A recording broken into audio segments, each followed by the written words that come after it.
Anyway, okay, so it is now my great pleasure to introduce our first plenary speaker, Tim Wharton. Tim is a leading scholar in cognitive pragmatics, whose work explores how nonverbal behaviors, such as tone of voice, facial expressions, and gestures, shape and enrich our communication. Tim's early research, including his 2009 book, Pragmatics and Nonverbal Communication, has been influential in pushing the boundary and scope of pragmatics to include emotion. More recently, Tim's research has focused on the relationship between pragmatics and affective science, especially the ways emotions are expressed, experienced, and interpreted in communication. His latest book, Pragmatics and Emotion by Cambridge University in 2023, pushes the field forward by addressing how emotions can be integrated into cognitive pragmatic theory, that's relevance theory. But Tim's interests go even further into aesthetics, literature, music, and creativity as both an academic and singer-songwriter. Tim brings a unique interdisciplinary perspective to the study of meaning and human expression. Tim is also a proud co-leader of special interest group on this network, Relevance Researchers Network, Relevance and Emotion Special Interest Group. And he continues to be a generous mentor and a collaborator to many in this room. So we are honored to have Tim as with us today. And thank you for giving a talk. And please go ahead, the floor is yours. Please join me in welcoming Tim Wharton. Thank you. Thank you very much, Ryoko, and thank you, Kate, also. This has been a wonderful initiative that you set up. Yes, I remember the dark days of COVID as well, but it's really gone from strength to strength, and thank you very much for all the hard work and effort you put in. Just the housekeeping, just quickly, so I speak 45 minutes, is that right? Yeah, okay. So my talk's called Relevance and Appraisals today.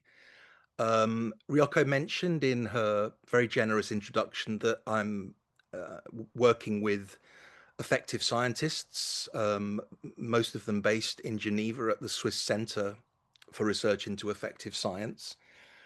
The subject of the talk is very much ongoing work.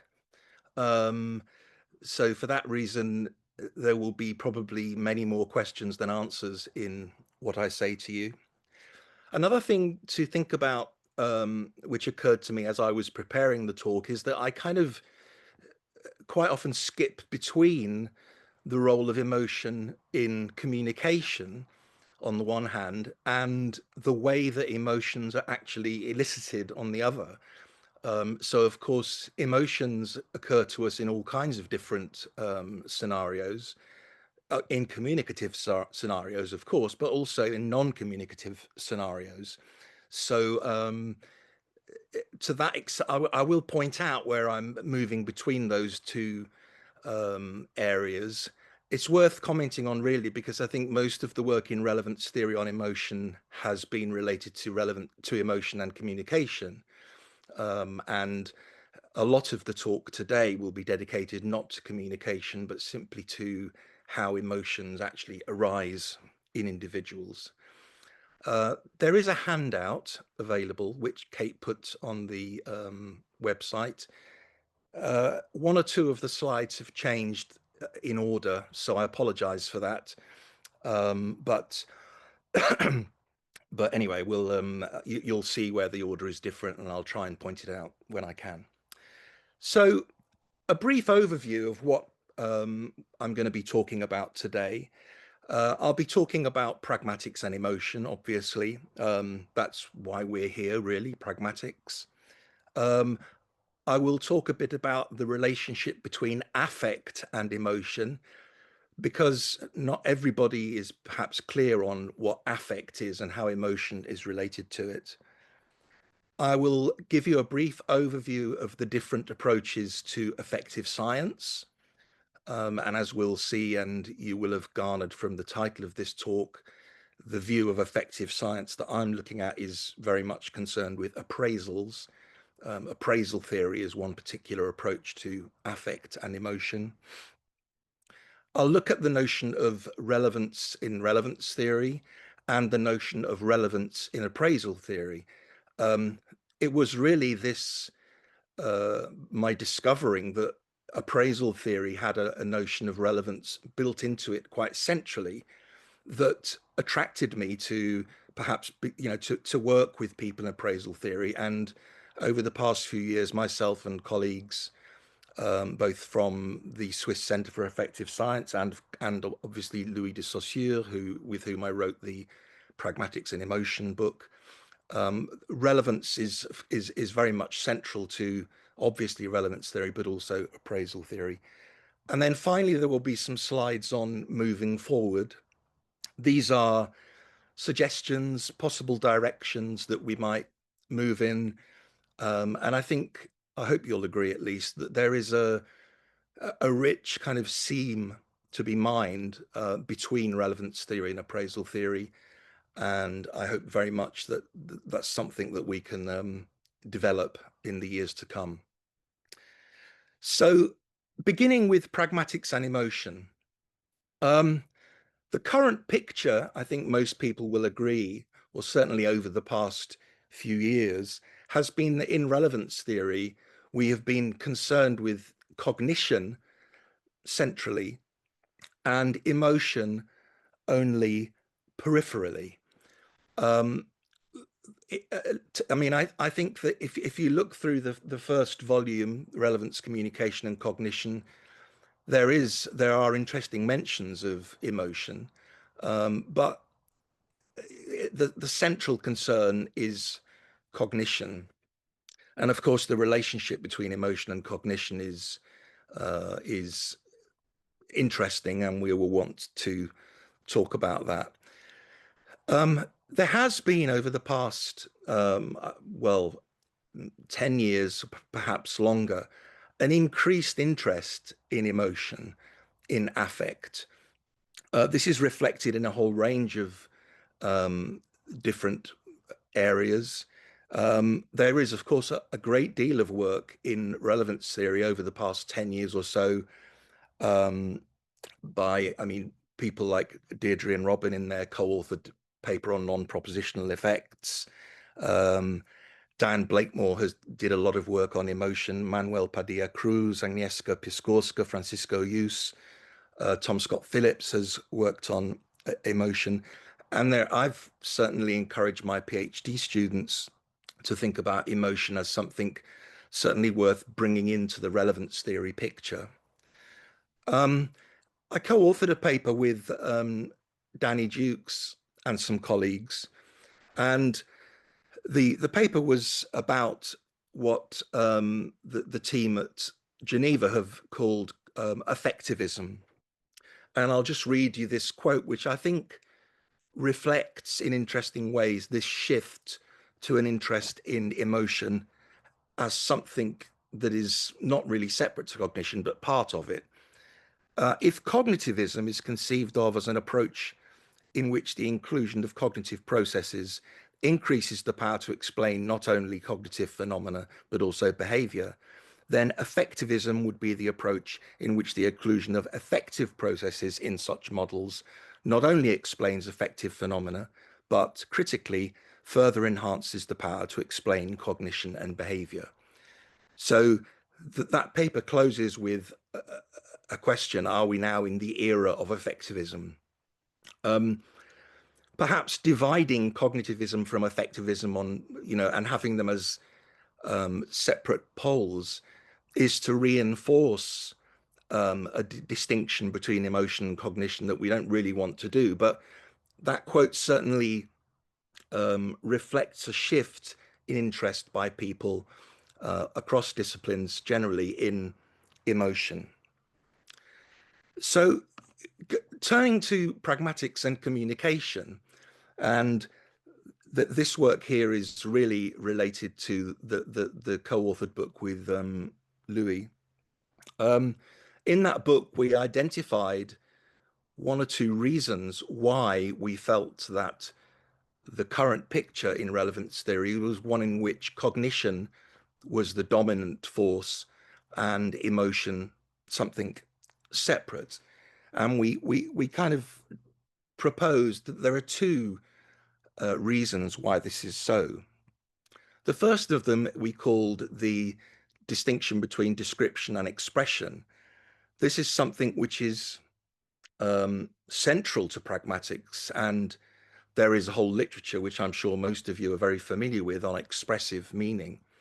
And there are many differences between describing something and expressing it directly. So, for example, you can describe your, excuse me, emotional states. You can say, I am sad, and that utterance has truth conditions. It's a proposition. However, if you express your emotion, if you express sadness, then there is arguably no proposition. Some people will argue, in fact, many people have argued, that what these two faces are doing is communicating a proposition, I am sad. To me, there seems to be quite a difference between an utterance of I am sad, which describes a state of affairs, and between directly expressing it. There seems to me, at least, to be something, and I use a term that has been used by many people, non-conceptual about this. Kate and Rocco have both published on showing and also procedural meaning, and I've invoked both of those ideas to try and get across what is happening when you're expressing an emotion directly. There's an interesting paper by Michael Tye, who, in proposing a theory of non-conceptualism, actually talks very directly about emotion. There's a rather, sounds a slightly non-ethical experiment that was performed in the past, and it involved taking very, very young neonates and dipping a cotton bud into something sulfurous so that it smelt disgusting. And if you wave this cotton bud near the nose of a very young baby, the child will typically respond with a facial expression of disgust. And Ty asks, to what extent in this response is the concept of disgust involved? And he argues, not at all. There's something much more direct about it. He argues that for this this view that some of you might have heard of about the dual route of cognition. So there's the cortical route and there's the route in the limbic system from the amygdala, and he argues that this is the amygdala working, and the child is expressing disgust without even entertaining the concept of disgust. Whether we believe that or not, I don't know, but it certainly seems true when we think about the slides earlier of sadness, that there's something non-conceptual, and that somehow is related to the distinction between description and expression. The second issue that Louis and I identified in the book is the issue of pragmatics and of propositions and ineffability.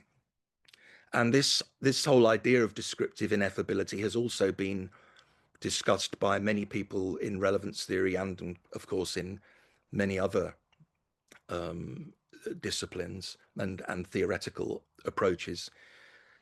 The idea is that even if you have something that is propositional, so I've argued that in the case of directly expressing an emotion, there's perhaps something non-propositional going on. But even with propositions, very often what they communicate is something that can't be enumerated by a set of propositions, or certainly can't be paraphrased in a propositional sense, which is probably a better way of putting it. I've just chosen a couple of lines of poetry as examples of this, two lines that I just particularly like, and which contain a kind of imagery or metaphor or something else that you really can't pin down in words.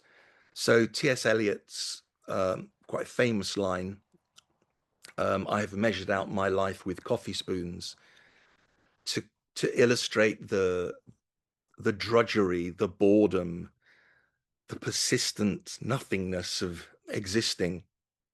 And another line from a Greek poet, Nikos Kavadias, and I'm probably pronouncing the surname wrong, and Ellie will point it out to me later. He was a poet who wrote a lot about maritime issues, and this is a particularly beautiful line from a poem. He's missing somebody who is away. I never loved you for who you were, but for the salt that clung to your absence. And there's a incredibly rich image there, a picture painted, something that goes beyond the words. So those are two kind of issues, if you like, and perhaps reasons why emotion has not been central in relevance theory and indeed in pragmatics. The problem of description versus expression, and the problem of propositions and ineffability. Now, I've mentioned that several times during the talk so far, the whole issue of non-propositionality. And we feel very much when the distinction between descriptive and expressive, or between effable and ineffable, is something to do with the absence of propositions. And there's a quote from the original Relevance book by Deirdre and Dan, which I will read, and I think is a sort of clear reflection, if you like, as to why relevance theory has taken the route that it has when dealing with emotions. And here's the quote. No one has any clear idea how inference might operate over non-propositional objects, say over images, impressions, or emotions. Propositional contents and attitudes thus seem to provide the only relatively solid ground on which to base a partly or wholly inferential approach to communication. So the current state of play, if you like, is that, or rather the state of play as it was a few years ago, is that emotion is only peripheral to the study of pragmatics. And of course, as we all know, that is in no way reflected by the centrality of emotion when it comes to actual communication. So before we go on to look at, I mean, having sort of tried to introduce the state of play in pragmatics, before we go on to look at some effective science, let me just introduce, as I promised in the introduction, the difference between affect and emotion. The way really to think about the relationship between affect and emotion is a kind of subset relationship. So affect is a very broad term, which refers to the experience of feeling and emotion generally. It can be positive, it can be negative, it can be intense, or it can be quite mild. It may not have any clear cause. That's a fairly key difference. So affect is something that is quite nebulous, which is pretty pertinent considering that I've chosen this keynote theme showing these moving clouds as we go through. Emotion is something different. Emotion is a psychological state which involves a physiological response, and that physiological response can be any number of different responses. It might be, for example, your heart rate is increased or you're sweating. It will include a subjective experience, so how you feel, and it will also often include a behavioral expression, such as, for example, smiling or crying. Crucially, emotions are intentional objects, or they have, as it's sometimes called, cognitive content. So emotions are about things. Affect, we sometimes, we feel perhaps doesn't have a cause. You can have a sort of feeling of something that lasts or persists for a length of time and not really understand the cause. That's not particularly an emotion, that's an affect. The other crucial thing about emotions is that they are short term.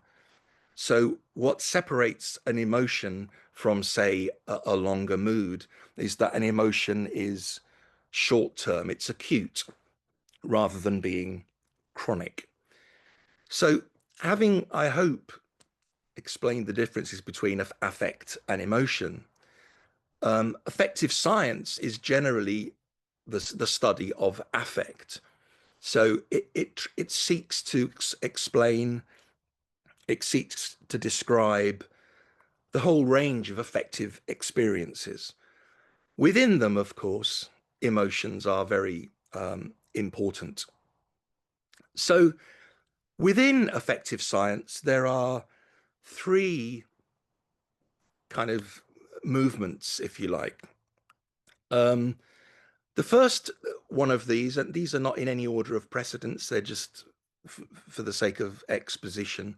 The first of these is known as basic emotion theory, and this relies very much on the work of Paul Ekman in the 60s and 70s, and indeed he continues to work. The idea of basic emotion theory really stems from Darwin's book, The Expression of Emotion in Man and Animals. The idea is that emotions are part of our evolutionary inheritance. And in that respect, affective scientists argue that emotions are bottom up, they're led by us. Basic emotion theory has been very influential in evolutionary psychology. So work by John Tooby and Leda Cosmides, they have this idea that evolutions are kind of evolved mechanisms which are there to override or perhaps promote other mechanisms. As a contrast to basic emotion theory, which is very much a bottom-up theory, there is the theory that's recently become very widely known by Lisa Feldman Barrett, but it was also proposed many years ago by James Russell.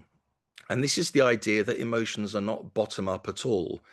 In fact, one of Feldman Barrett's papers is even called something like, Did Darwin Get It Wrong About Emotions? They argue that the main component of an emotion is not any universal biological program. It's this kind of free floating affect that we all live our lives trying to deal with. And our emotions are constructed on the basis of the language we speak and the culture that we live in. So in this theory of affective science, emotions are very much top down. Louis and I argue against this view quite strongly in the Pragmatics and Emotion book. It's hard as a linguist to read Feldman Barrett's work and see it as anything other than linguistic determinism. She makes quite bold claims about people in Tahiti, for example, who don't have a word for sad, therefore being unable to experience the emotion of sadness. But it is a very popular view, and affective science seems to be concerned more than anything else, or not more than anything else perhaps, but a very important question in affective science is whether emotions are top down or bottom up. The third approach to emotion, which is the one that I, gives its part of its name to the title of this talk, is appraisal theory. Now, appraisal theory is kind of neutral on either basic emotion or social constructionism. You can be an appraisal theorist and believe either of those different views. But appraisal theory takes on this view that there is cognitive content to emotions. And it's this cognitive content that is the thing that actually decides what particular emotion is going to be experienced. It emerged in the 1960s with Magda Arnold and Richard Lazarus's work. And the idea was to try and explain why the same event might elicit different emotions in different people, in different contexts and in different times. And the idea was that the cognitive content of an emotion is an appraisal or an evaluation of an environmental stimuli. So emotions are kind of multi-componential. They have different components. Those components will include physiological responses, they will include subjective feelings, but actually it's only a kind of subjective evaluation of whatever the stimuli is that is the thing that causes the particular emotion. Importantly for us, as people interested in pragmatics and relevance theory, appraisal theorists say that these evaluations are carried out according to a range of different variables. And I'll introduce some of those variables later if I have time. But the most central variable is that the stimuli has to be relevant to the individual who is experiencing that stimuli, or who has perceived that stimulus.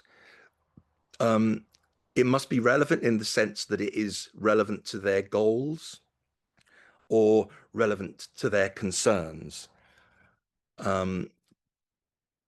As I've said, it's neutral between the two different approaches that I just mentioned.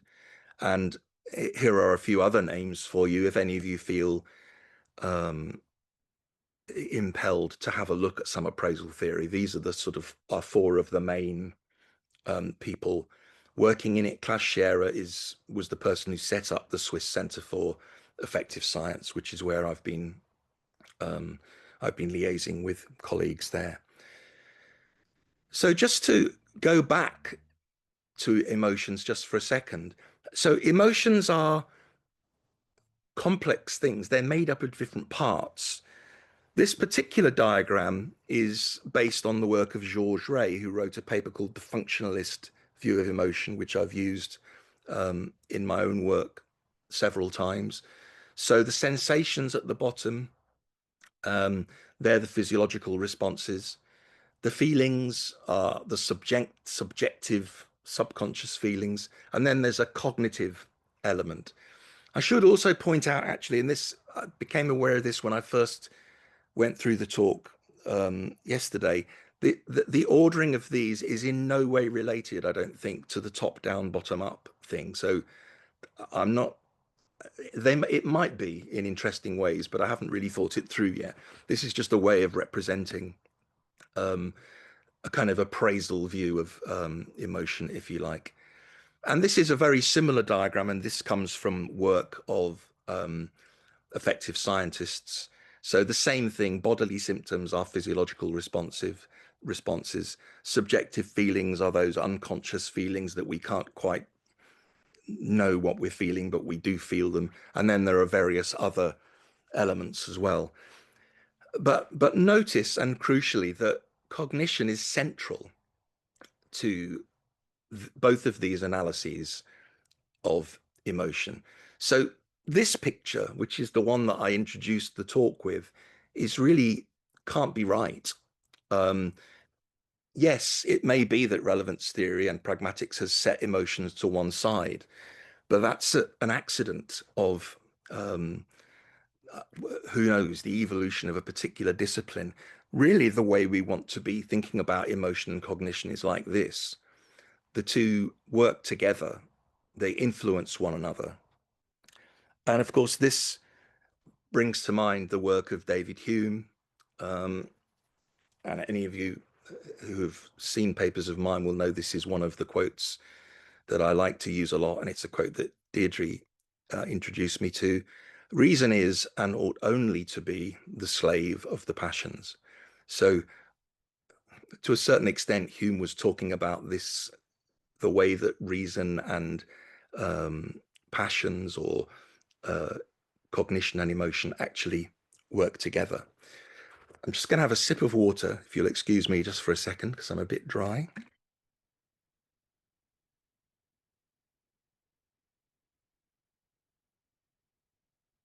Okay, so as I said, the word relevance comes up in a great deal of work on appraisal theory.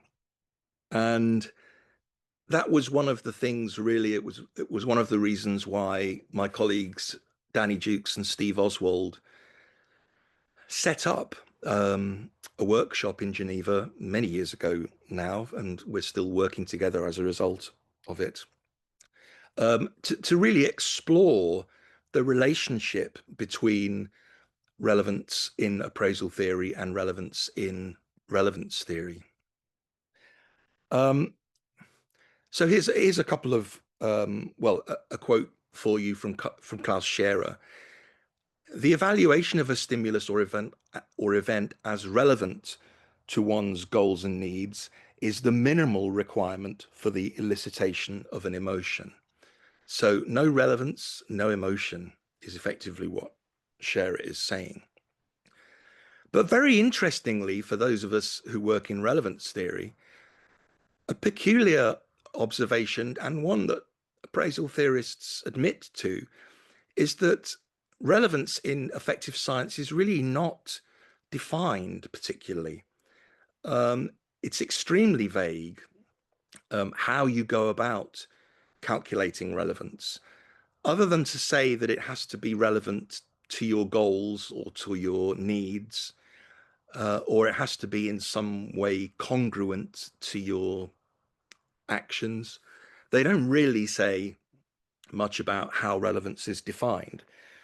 David Sander, who was until recently the director at the Swiss Center, says an object or situation is appraised as relevant for an individual if it increases the probability of satisfaction or dissatisfaction towards a major concern of the individual. I mean, I think David there has suggested something, but even then it seems to be substituting relevant for satisfaction or dissatisfaction, and certainly not giving anything like the clear definition of relevance that we get in relevance theory. As I pointed out, in appraisal theory, relevance or goal relevance is just one of the different variables. And I want to take you through a few of those different variables before I go on to make some of the proposals that are certainly the proposals that underlie the current work that I'm doing. So these are the appraisal theory core variables. These are the variables against which the stimuli is assessed. The first one is goal relevance. So is the event relevant to my goals or concerned? If it is, then an emotional episode will be elicited. If it isn't, there will be no emotional episode elicited. A second variable is goal congruence. So is the event or the stimulus consistent with my goals and desires? If it is, then you might experience positive emotions, such as, for example, joy. If it isn't, that might elicit in an individual negative emotions. A third core variable is the variable of agency or causality, and this relies on assessing or evaluating who or what caused the event. If something has happened and it was me who caused the event, that might cause me to feel guilty or even proud. If it was somebody else, then different emotions might be motivated: anger or gratitude or blame. A further variable is control or coping potential. If you can control or influence an event or its outcomes, then the kind of emotions that might be elicited are confidence or fear. If you can't control or influence them, then the kind of emotions you experience might be helplessness or sadness or fear, for example. I think I just said fear for the first one. Sorry, I meant anger.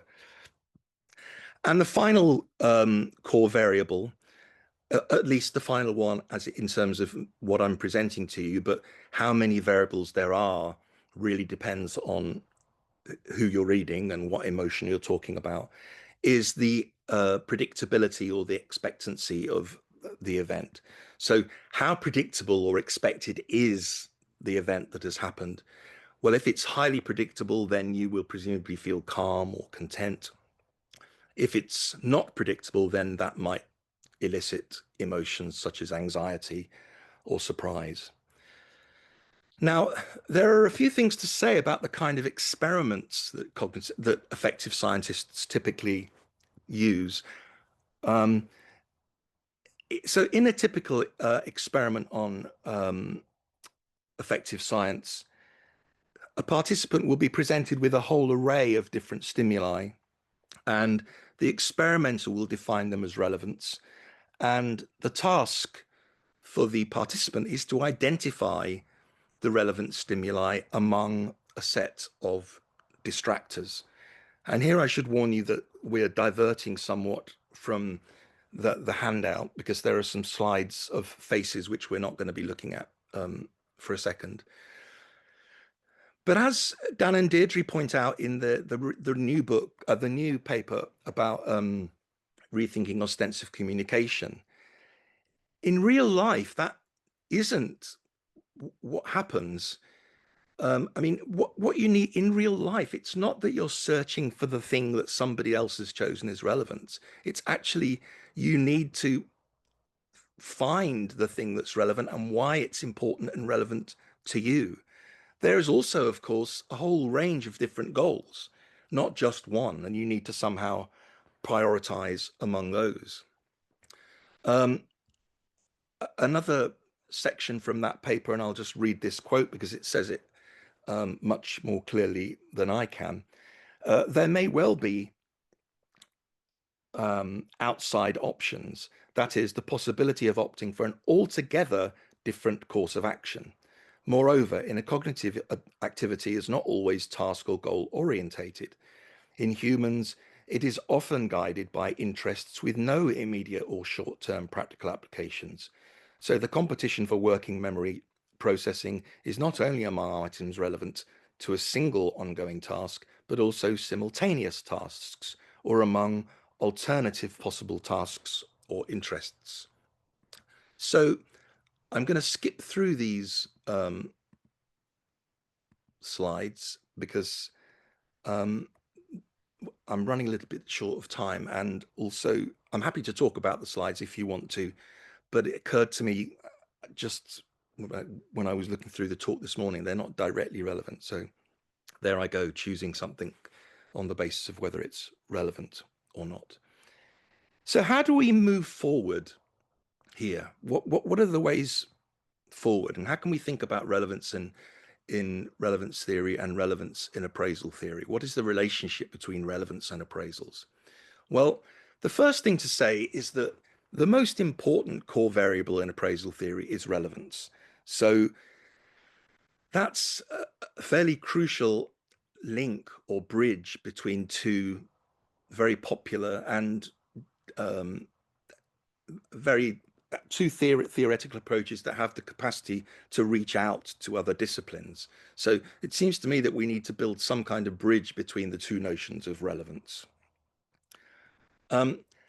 How does relevance, which in the experiments is always relativized, how do we make a choice? And this goes back to the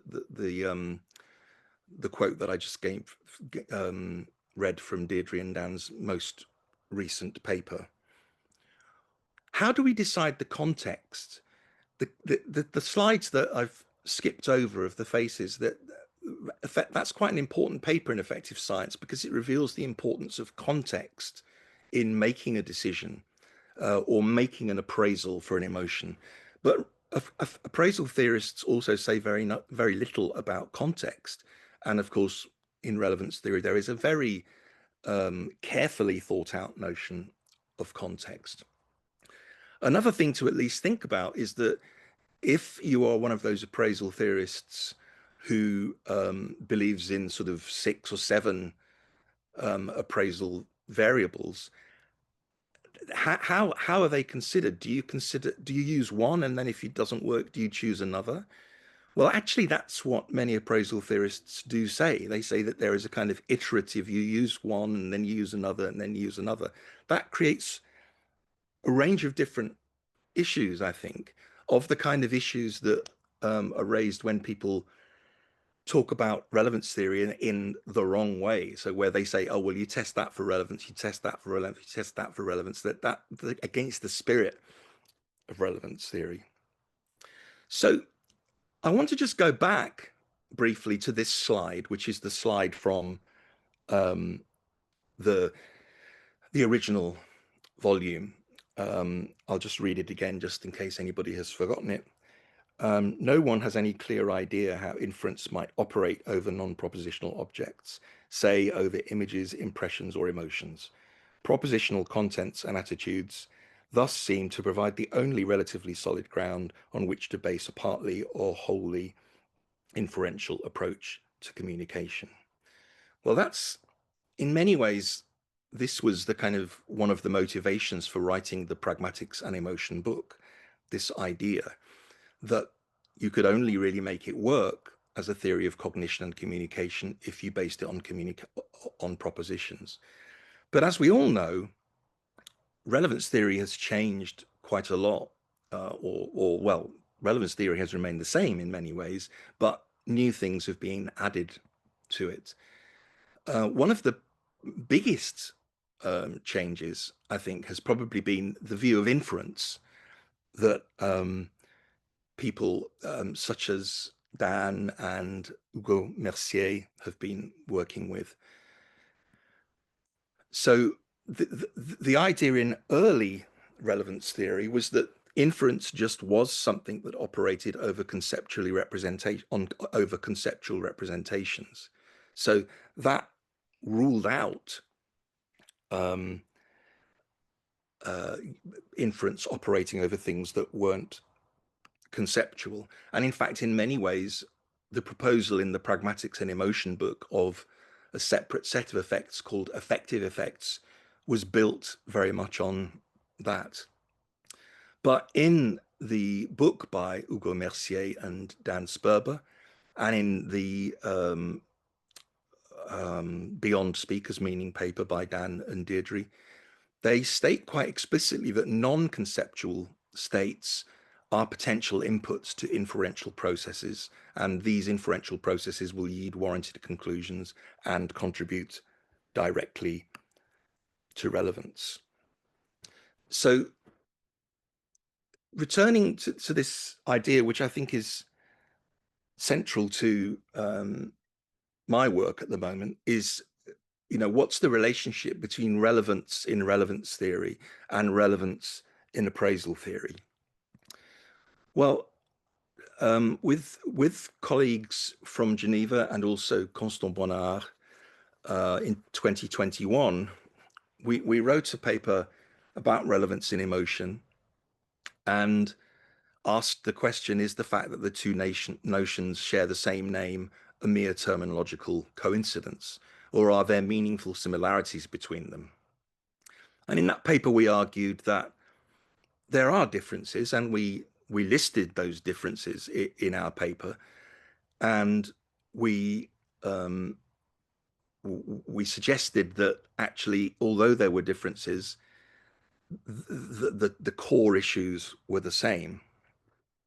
But I want to try and develop that a little bit now, because the more I've learned about appraisal theory, the more important I think it is that relevance, AF, if you like, which is the way that we referred to the effective science notion of relevance, is only one of their core variables. There are a whole range of core variables. And really, I think the question that, as somebody interested in increasing the scope of relevance theory, or certainly asking questions that I think will bring it into different fields, I think the question that we asked then in that paper is slightly it's not quite the right question. I mean, there are big conceptual differences between relevance theory and effective science notions of relevance. But the right question, I think, and this is a question that I have a project in at the moment, I'm waiting to hear if I'll get funding, is not whether we can replace relevance effective science with relevance theory, but actually whether you can build an account of emotion and appraisal theory where all of the core variables, so all of those lists, all of those things, expectancy, goal congruence, causality, etc., whether all of those things can be replaced with a relevance theory notion of relevance. And this needs to be gone through very carefully. And one of the plans in the project that I'm hoping to get funding for is that we'll work through examples from the Swiss Centre for Effective Science with their view and try and do the same thing with relevance. But it seems to me that the cognitive principle, which states that cognition is geared to the maximization of relevance, can do the work, if you like, of all of those core variables. And that brings with it all kinds of advantages. For example, we don't particularly have to face the problems connected with how appraisal theorists work out context, because we have the relevance theory notion of context. We don't have to worry about issues such as in what order are the variables considered, because we can run the standard relevance theory account using the cognitive principle. And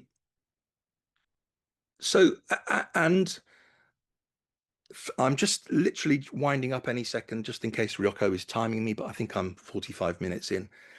This is a quote from the Rethinking Ostensive Communication paper, which I think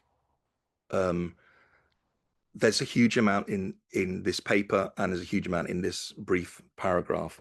The tendency to maximize relevance is quite unlikely to be achieved by a mechanism that computes the expected relevance of each competing input, ranks them, and selects the highest ranked ones. What seems more plausible is that the strength of neural signals is modulated at every step in information processing by brain mechanisms that locally implement bottom-up and top-down biases in emotion. Now, the bottom-up and top-down in that paragraph can very definitely be carried across to the debate in effective science. And this view, where relevance, rather than actually, as we argued in the 2021 paper, where we said that relevance is very much to do with epistemic states as opposed to lower cognitive states. I think this particular quote makes it clear that relevance is in there right at the start, right at perception.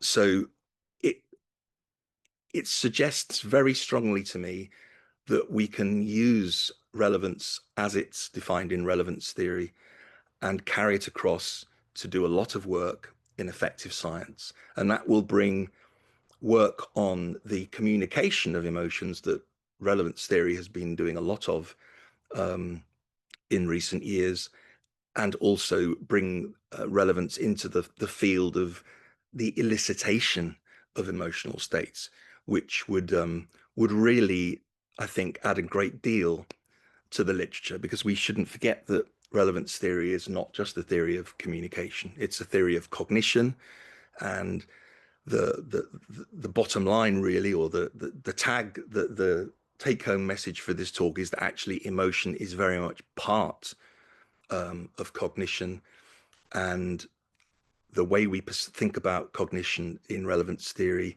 is very closely linked to the way that appraisals are viewed in appraisal theory. So I don't have much more to say. I just have some this final slide, which is that I've been talking about the role of relevance in emotion elicitation. And of course, we shouldn't forget that emotion plays a huge role in communication too. Observing the emotional states of others will help us predict and explain their behavior. Being able to predict and explain the behavior of others motivates our own new behavioral responses. There are some references there, and this is a link to the CISA website, which is the Swiss Center for Interfacultaire Research into Affective Sciences. And thank you very much, Ryoko, and everybody for listening. Right, thanks, Tim. It was really, really interesting and a lot to think about. The great, great talk to open the conference. Yeah, delighted to be asked you to do this. I'm sure there's a lot of questions and there's lots to think as well. So if anyone have any comments or questions, can you raise your hand? Somehow, I think there's a reaction button. Or you can just wave and dance, and then non-verbal behavior might make me want to do that. Okay, I have lots. Stavros, Agnieszka, and Anne got hands up. Now I'm just gonna go in order of appearing on my screen. So Agnieszka is the first, and then Stavros and Anne. Okay, thank you so much, Tim, first of all, for this brilliant and hugely inspiring talk. And my question or comment is related to the part when you talked about expressions of emotions as non-conceptual, I don't know, responses to stimuli, let's say, right? At least in this experiment that you talked about. And I sort of started wondering, because there's work, you mentioned yourself as well, by Diane Blakemore on expressive meanings. And I was wondering whether, what do you think? Would it be worthwhile to consider this expressive meanings as something in between, on a continuum between expressing and communicating emotions, right? So for instance, when you have expletives, the items that Diane discussed as procedurally encoded, right? That they are also non-conceptual, she argued. So I was wondering, what do you think? Would it be a fruitful area to explore on the verge of non-conceptual, but partly expressed, partly communicated? Yeah, thank you, Agnieszka. That's a really interesting question. I mean, yeah, I mean, Diane was hugely inspirational to me, and has been, and her work on expressives, it influenced me a great deal. I mean, I think non-conceptual in many ways implies procedural, as you say, and I agree with her analysis of many of these things as procedural.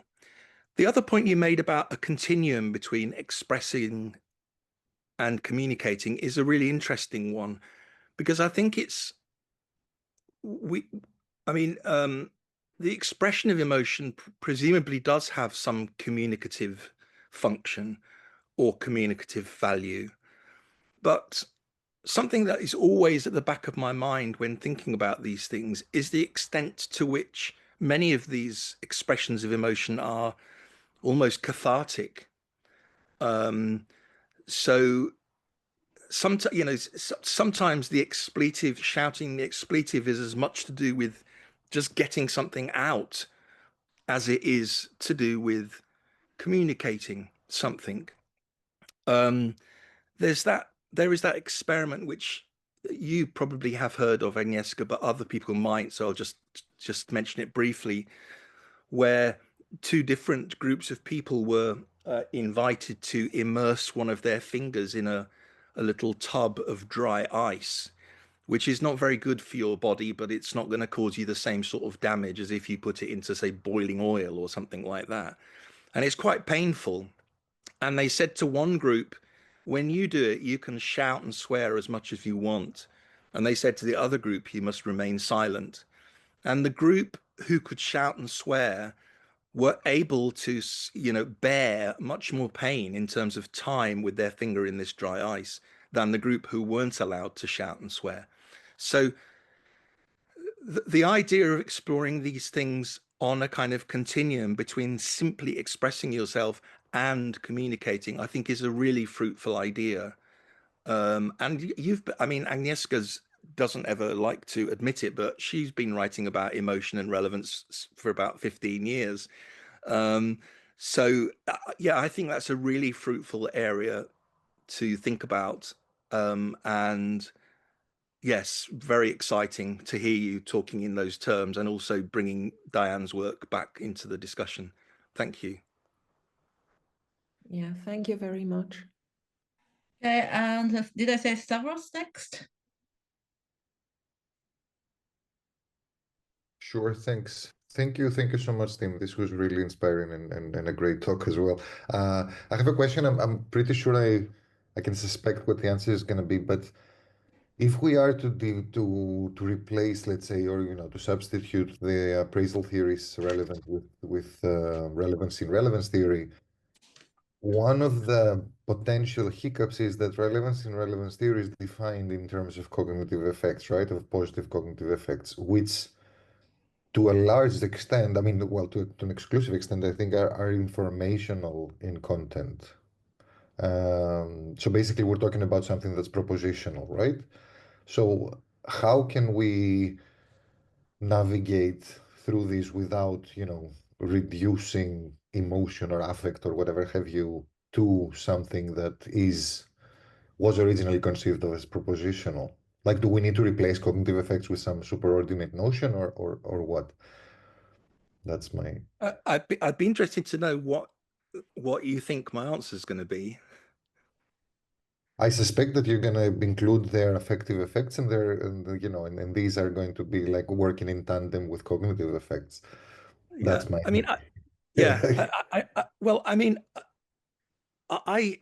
It's always, so in the Pragmatics and Emotion book, Louis and I introduced this notion of affective effects. Exactly.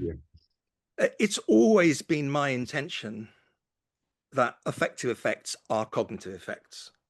Certainly, Okay. I know that we, in the book, we sort of make this distinction, and we make the distinction largely based on an interpretation of relevance theory where cognitive effects can only be propositional and the inferential processes that give rise to those cognitive effects have to be propositional. But I'm not sure that, the more I don't know how many times I've read Relevance, Communication and Cognition, but the more I look at that, it's quite clear in that book that everything is, the perception, attention are relevance orientated, and perception is not a propositional activity. So I think probably you might be surprised to hear me say that the way that I think we move forward with this is accepting that yes, non-propositional information creates issues for models of inference such as they existed a long time ago, but it doesn't present problems for the view of inference as, for example, presented in Mercier and Sperber, where non-conceptual states are inputs potentially to relevance, And if non-conceptual states are potential inputs, then who's to, you know, non-conceptual states may well be outputs as well. And perhaps some of those non-conceptual states that are outputs are emotions. I'm thinking aloud there. I haven't really thought that through, but I'm not wedded to the idea of keeping affective effects and cognitive effects separately. It's always been my intention simply to perhaps view the notion of cognitive effects in a more broad way, because you can't, you can't draw a line between cognition and emotion. There is no line. So I think the way we move forward is to accept that emotion is part of cognition, accept also that emotion plays a huge role in inferential communication in all kinds of different ways, some of which I've described in my work, and we move forward from there. Great, thanks. So I mean, we just basically need to tweak a bit the definition of cognitive effect to it's a bit of tweaking under the bonnet. Yeah. Okay, thank you so much. This is great. Okay, and we have Anne with hands up, and then Tom. Can you? Yeah. Okay. So two more. I think we're gonna go a little bit over into the break, but we have 15 minutes left anyway. So off you go, Anne. Okay. Thank you. Thanks very much, Tim. That was really interesting. My question is about various different slides. So at one point you introduced Michael Tye's idea with those infant experiments about infants, very young infants experiencing disgust, where presumably they don't have a concept of disgust, say. But then a little later you defined an emotion as having various components, one of which is having some kind of qualitative feel about it. So, I mean, I guess a way that it's felt. And to me, that's to bring in a concept. And so then the question is the kind of disgust that the infant is feeling truly an emotion in that case? And maybe it's just a purely physiological reaction. And then when you define affective sciences examples of emotion, you come up with much more sophisticated kinds of emotions like shame and guilt and pride and all these moral emotions, which do definitely seem to have a very conceptual, a lot of conceptual content. So I wondered, maybe it's related to the thing about the continuum, and maybe just also to mention what Agnieszka's idea about this, which you said you believe in as well as this continuum. Maybe I can suggest that your little cog diagram, your little diagram with the two cogs that fit together, there was some bleeding of blue into the red, but there wasn't any red bleeding into blue. So maybe you need to do the bleeding in both directions. Yeah, I mean, yes, you're totally right. Not enough bleeding going on. Yes, so there's lots of interesting questions there. I mean, one of the points you said was that the subjective feeling had to, I think you said it suggests a concept. Yeah, qualia, I guess. Yeah, I mean, I don't ever think personally about concepts being involved until you get above there. So until you get to the cognitive stage. Now, the kind of natural the next step, of course, if that's the case, if I'm saying that these feelings are not conceptual, then the question you ask, which is a totally valid one, is the child who is feeling disgust actually in an emotional state?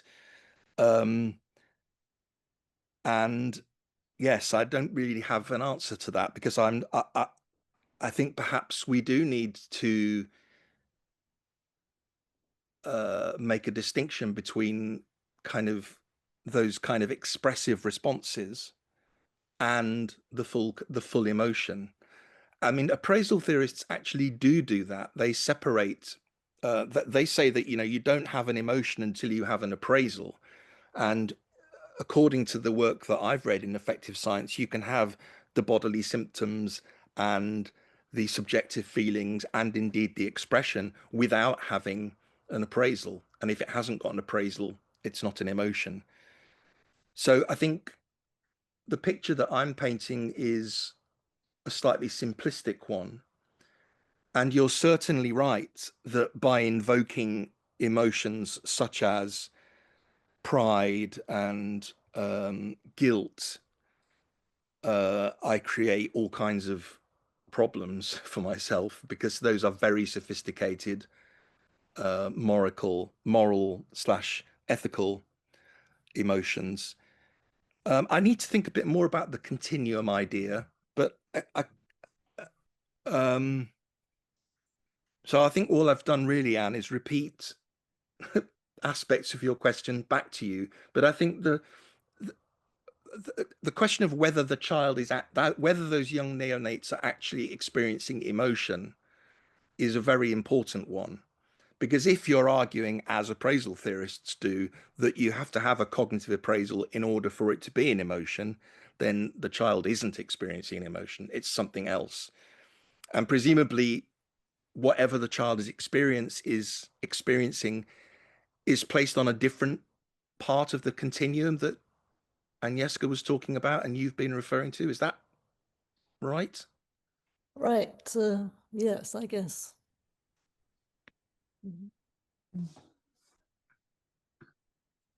Okay, thank you. Now I think we're going over a little bit, but maybe Tom, the last question. Thank you, Rocco. Hello, Tim. Hi, Tom. How are you doing? Hi. I'm all right. Well, okay. Thank you for the talk. So, as you know, I think it's a very important topic, and I also think it's conceptually difficult. And your presentation raised a couple of thoughts in me. I think they're related. And so, number one is, should we be distinguishing emotions and emotional expression? Is that a joint? It strikes me that I sometimes have emotions that I don't think have any expression. And it seems a distinction worth making. The second thing, as I say, I think this is related. Relevance theory, I think if you drive down, a central trigger for relevance theory really is the observation that there is if we're carving nature at its joints, there is a phenomenon in the world that we should be trying to understand, and that phenomenon is ostensive behavior. And so it doesn't strike me that emotions, certainly unexpressed emotions, fall into the domain of ostensive behavior. So I don't know to what extent they fall within the domain of relevance theory thereby. Do emotional expressions fall into that domain? Those are, I realize I'm not asking a crystal sharp question, but these are thoughts that occur to me and I'd love to get your reactions. So the first question was, is there a distinction between emotions and emotional expression? And the question is motivated by the fact that you feel you have emotions where you don't express them. Yes. Is that right? I think it's part of maturing, in fact. Yeah. Yes. Well, I think, yes, you can certainly, I think expressing the emotion is a different thing to having an emotion, certainly. I mean, people in affective science tend to regard expression of emotion as part of an emotion. And I think in my diagram, you probably could understand or interpret that diagram as me saying that expression is part of an emotion. I wonder perhaps whether I could perhaps we should draw brackets around that, because I think you can certainly experience an emotion without expressing it. Yeah, I think they're separate things. Second point. So that would mean that maybe I'm not understanding right, but if the affective scientists are saying expression is part of the emotion, that's contrary to what we're saying right now. Well, I think I mean, affective science sort of began with the expression of emotion. I mean, Right. It's a theory of Ekman's work, expression. yeah. So I mean, traveling around the world and taking Yeah. photos of Yeah. people from different cultures. I mean, I think facial expressions of emotion were always regarded as the window, the kind of the way of experiencing emotion, the way of getting into what emotions were. But I mean, you know, I mean, because there's an element of relevance theory work on communication that is notably absent from work on effective science, which is this idea, which is that we're in relevance theory and in pragmatics generally, we're perfectly happy to talk about covert behaviors, for example, or even the suppression of otherwise natural, spontaneous behaviors. So, you know, even when you begin to feel yourself expressing the emotion, there's no reason why you can't stop yourself. And as you say, that's perhaps part of maturing, or perhaps not part of maturing. I don't know.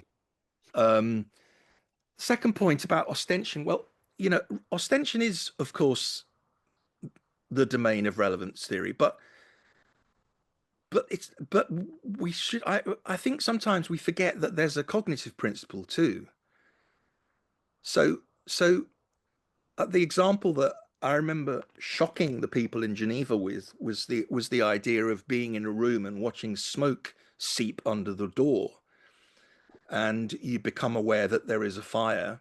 Now, there's nothing ostensive about that smoke, but it absolutely triggers your your relevance mechanisms, because you need to get the most cognitive effects you can out of that, and that will involve all kinds of different responses, many of them emotional. So in the sense of to be and Cosmides, your priorities will change. You will need to think, where can I go, where can I escape, various things like that.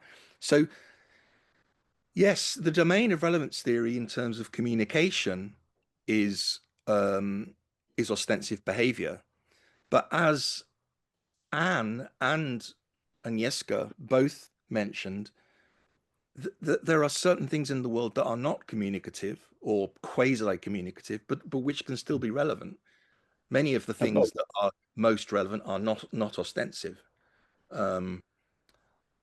So yeah, I mean, they're two really interesting things to think about.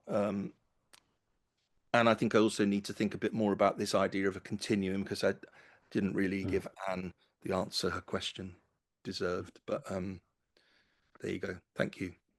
Thank you, Tim, and thank you everyone for your comments and questions. Now, I think we still would like to continue with the discussion. It was really interesting, but we have other sessions coming up. And I think we just have 5 minutes between this to the next session. So we're going to wrap up here. So please join me in thanking Tim for a very inspiring talk. Thanks to Tim. And for the next session in 5 minutes, we will start panel one in room A, B, and C. I just added links for all rooms in the chat again. Now we stay here as it is, and we are room A, and room B and C are open as well. So please move as you please and keep yourself muted. Yeah, so see you in 5 minutes or so. Bye-bye.